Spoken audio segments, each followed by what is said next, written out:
McLennan, our political science professor from Meredith College, is joining us. David, as you look at the first battleground state, North Carolina, falling to Trump, what does this mean now for the rest of the country, or can we make that leap? I think it's gives a path to 270 electoral college votes for Donald Trump, makes it much easier. This is a state that Kamala Harris had put a lot of time and effort into and didn't work out for her. It looks like some of the other battleground states are going to be equally challenging for her. This reminds me of 2016. Donald Trump seemed to be in trouble in 2016, but got on a roll, won North Carolina, and then took several other battleground states, including the Great Lakes states. So, this is a story we've seen before. As Laura and Dan mentioned, we're a split state in many ways, but Donald Trump has won this state 3 times. I think he has the magic in North Carolina, and I'm not sure Harris could have done a whole lot more.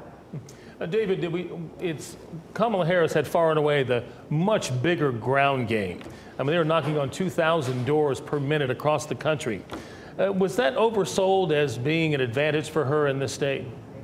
Well, I think she couldn't overcome some of the challenges that she had, even with a good ground game. I mean, look at it. President Biden is a very unpopular president. She's considered to be part of that administration. 3/4 of Americans think the country is going in the wrong direction, and they tend to blame incumbents. So even though she was knocking on doors, she added some excitement for many Democrats, including young Democrats. The mood of the country was for change, and Donald Trump represented that change candidate. David, I just find it so interesting as we're looking at all the different counties here in North Carolina. Welcome to North Carolina, by the way, if you haven't been through an election here before, because that's how it happens. We are very, very purple when it comes to how people vote. But what do you see now? Because I just want to go back to the rest of the country, because it looks like even the early results that like Georgia and some of the other states are leaning toward Trump's way.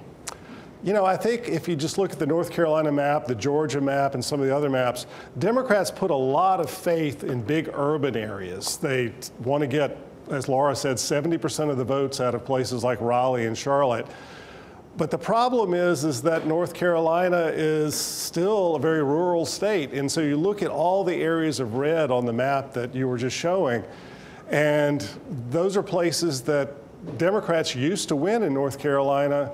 And since, for the last 30 years, they have been increasingly losing those areas.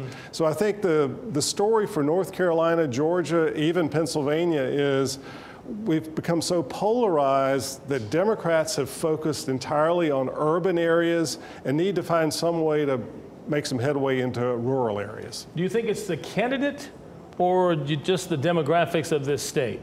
I think in parts the demographics, because we've seen different candidates do the same pattern over the course of multiple election cycles.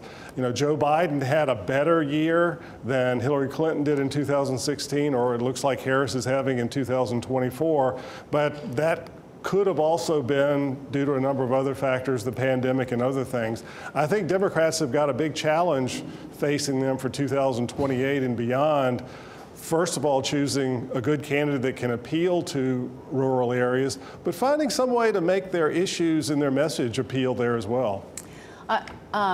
Gerald just brought this up. We talk about demographics. Can you see at this point, do we know in any of the exit polling about demographics and how they voted, or even gender when it comes to, because we heard a lot in this race about women voters and men voters, and can we put any stake in any of that right now when we're looking at the results? I think we can. I think there's a huge gender gap, and women went more for Harris and men went more for Trump.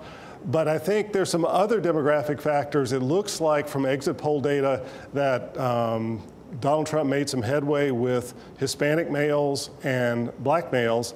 And so what used to be a very solid base for Democratic candidates with minority voters is kind of eroded. And so, it's no longer the case that Democrats can assume they're getting 85 and 90% of minority candidates. So another thing they're going to have to fight for is not only the rural voters, but make sure they make some headway with minority voters. Do you have class tomorrow, Meredith?